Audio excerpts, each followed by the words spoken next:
পা ফাটার পেছনে শুধু শীতকাল বা যত্নের অভাব নয়, অনেক রোগও দায়ী হতে পারে। ত্বকের সমস্যা থেকে শুরু করে শরীরের ভেতরে বিভিন্ন অসুখ বা পা ফাটার কারণ হতে পারে। এমনই অসাধারণ একটি ভিডিও আপনাদের সামনে উপস্থাপন করব।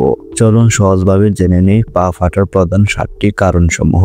কারণ নাম্বার 1, ডায়াবেটিস। ডায়াবেটিসে রক্তে শর্করা পরিমাণ বেশি হয়ে ত্বক শুষ্ক হয়ে যায়। যদি সঠিক যত্ন না নেওয়া হয় তাহলে পা ফাটার কারণ হতে পারে। কারণ নাম্বার 2, থাইরয়েডের সমস্যা। হরমোনের অভাব ত্বক শুষ্ক হয়ে পা ফেটে যেতে পারে। কারণ নাম্বার 3, সোরিয়াসিস ও একজিমা। ত্বকের দীর্ঘস্থায়ী সমস্যা ত্বক মোটা ও শুষ্ক করে তোলে, যার ফলে পা ফাটার কারণ হতে পারে। কারণ নাম্বার 4, ছত্রাক সংক্রমণ।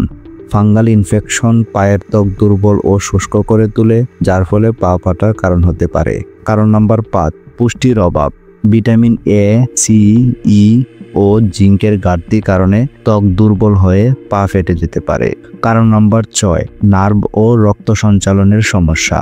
রক্ত সঞ্চালন কমে গেলে বা নার্ভের সমস্যা থাকলে ত্বক শুষ্ক হয়, পা ফেটে যেতে পারে। পায়ের যত্নে করণীয় কি?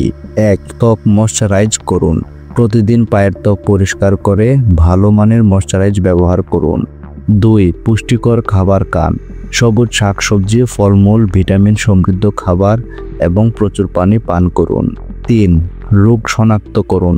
কোনো সমস্যা থাকলে চিকিৎসকের পরামর্শ নিন। 4, সংক্রমণ এড়ান। পায়ের ত্বকে ফাটা বা লালচে দাগ দেখলে দ্রুত ব্যবস্থা নিন। পায়ের ফাটা সমস্যাকে হালকাভাবে নেবেন না, এটি অনেক সময় বড় কোনো অসুখের লক্ষণ হতে পারে। সঠিক যত্ন নিন, সুস্থ থাকুন। ভিডিওটি দেখুন এবং আপনার বন্ধুদের সাথে শেয়ার করুন।